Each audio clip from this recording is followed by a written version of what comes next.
Good day! Here are the stories for the Manila Times for Christmas Day, December 25, 2021.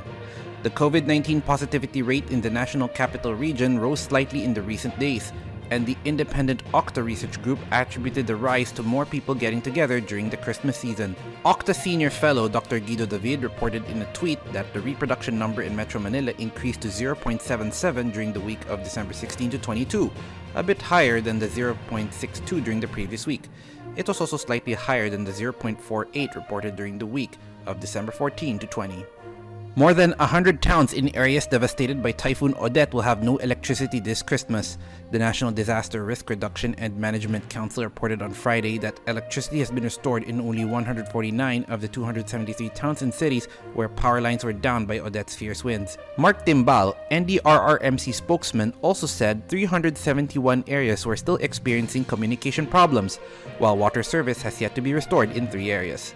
Timbal added that the death toll from the typhoon has risen to 326, with most of the fatalities coming from the Visayas. At least 58 individuals were still missing and 661 were injured. Nearly 630,000 people in 7 regions were displaced by the typhoon. Bohol tallied the biggest number of deaths at 96. Airports, seaports, and bus terminals were packed on Friday with travelers trying to leave Metro Manila to spend Christmas with the families in the provinces.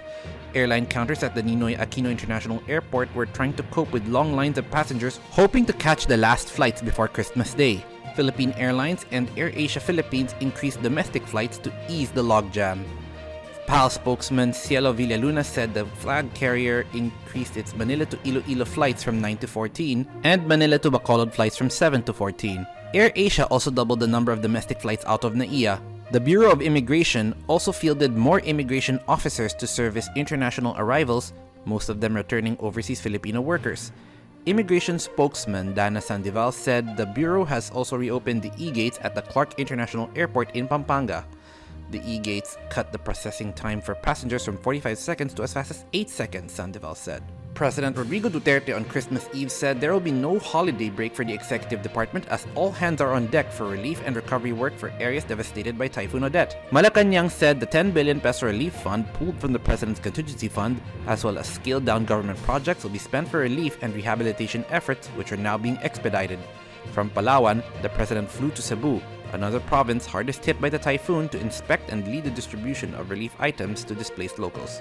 Vice President Maria Leonor Leni Robredo, meanwhile, conveyed her message of love and appreciation for the Filipinos who are attempting to start over after the challenges of the COVID-19 pandemic and the impact of Typhoon Odette. In her Christmas message, she said, "Hope is found in togetherness, in opening oneself to fellow human beings, in letting them feel that they are not alone, that we always have someone beside us, whether in times of trial or along the path toward our dreams." The Philippine Atmospheric, Geophysical, and Astronomical Services Administration said on Friday that the low-pressure area outside the Philippine Area of Responsibility has dissipated. Instead, the northeast monsoon, or amihan, is expected to prevail from Christmas Day until New Year's Day, according to Pag-asa meteorologist Ariel Rojas. He added that there was no other weather disturbance cited outside the PAR. However, the shear line will likely bring rainy weather over some of the eastern parts of the country, especially next week, he told the Manila Times. Over to business. The national government's budget deficit slightly went up in November as both government revenue and expenditure grew, the Bureau of the Treasury said. Data released by the BTR on Friday showed that the shortfall amounted to 128.7 billion pesos, 0.33% higher than the 128.3 billion pesos recorded a year ago. The shortfall was higher than the 40.1 billion peso fiscal deficit from a year ago. Revenues grew to 284 billion pesos in November 2021, up from 245.8 billion pesos the previous year, resulting from the gradual resumption of economic activities compared to last year, according to the BTR. Spending, on the other hand, expanded to 412.7 billion pesos, picking up from 374 billion pesos the year before. Topping sports, Magnolia and Barangay Ginebra rekindle their Manila Clasico encounter on Christmas Day as the two most popular teams are out to give the fans a fitting gift this holiday season in the Philippine Basketball Association Season 46 Governor's Cup. The two teams square off at 6:45 p.m.